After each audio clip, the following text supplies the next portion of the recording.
আসসালামু আলাইকুম। এই তো আমাদের এখানে শসা বাগান দেখতে পারতেছেন। এটা খুবই ইউনিক একটা বাগান। এভাবে এখানে জালি দিয়ে দিছে, তো এগুলো সব এই জালি বেয়ে বেয়ে উপরে উঠবে। তো খুব সুন্দর, এখনো ওইরকম শসা আসে নাই। তো এই যে সুন্দর অনেক ফুল ফুটছে, এই বাগানটা খুবই সুন্দর। দেখেন এই পুরো বাগানটাই শসার, খুবই সুন্দর। আর এভাবে জালি দিয়ে দিলে একটা শসা নষ্ট হবে না, ঝুলে থাকবে।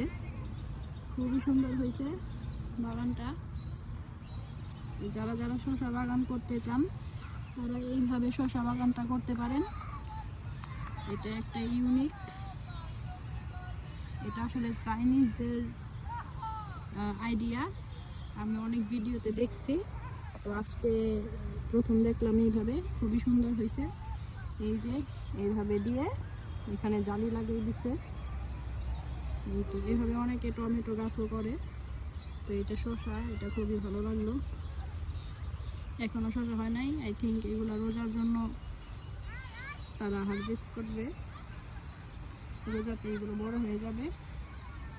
খুবই সুন্দর বাগানটা। এই তো এই যে পরিবেশ, সামনে সরিষা ক্ষেত, খুব সুন্দর জায়গা। এই তো দেখেন, আসলে গ্রামের পরিবেশই অন্যরকম সুন্দর। যারা গ্রামে থাকে শুধুমাত্র তারাই জানে গ্রামীণ পরিবেশ কত ভালো লাগে। এই তো সামনে, এটা কিসের বাগান আমি জানি না, তো আমি একটু সামনে যাচ্ছি, সামনে গিয়ে দেখি এটা আসলে কি।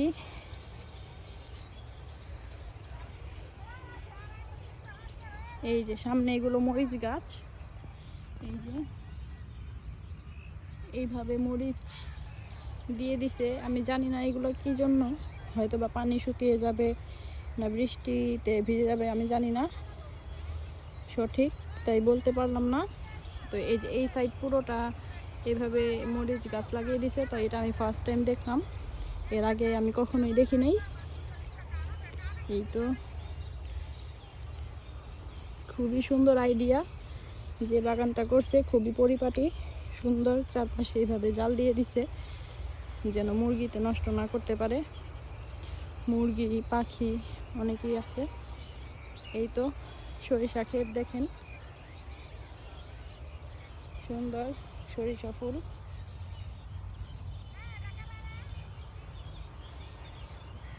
গ্রামীণ সরিষা ফুল খুবই সুন্দর।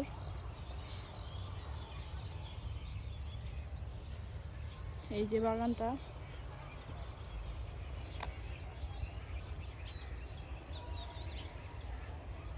এখানে অনেকে ছবি তুলে আর বকা খায়।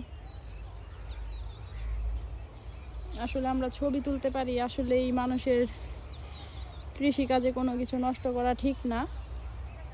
যারা এই ছবি তুলতে যাবেন, যেইখানেই যান, তারা অবশ্যই এটা খেয়াল রাখবেন, মানুষের ফসল নষ্ট করবেন না। মানুষের যারা কৃষি কাজ করে তারা খুব কষ্ট করে এই কাজগুলো করে। তো আপনারা যদি এইগুলো নষ্ট করেন তাহলে তাদের অনেক ক্ষতি হয়ে যায়। আপনাদের এই 2-1 মুহূর্তের জন্য মানুষের জিনিস নষ্ট করা ঠিক না।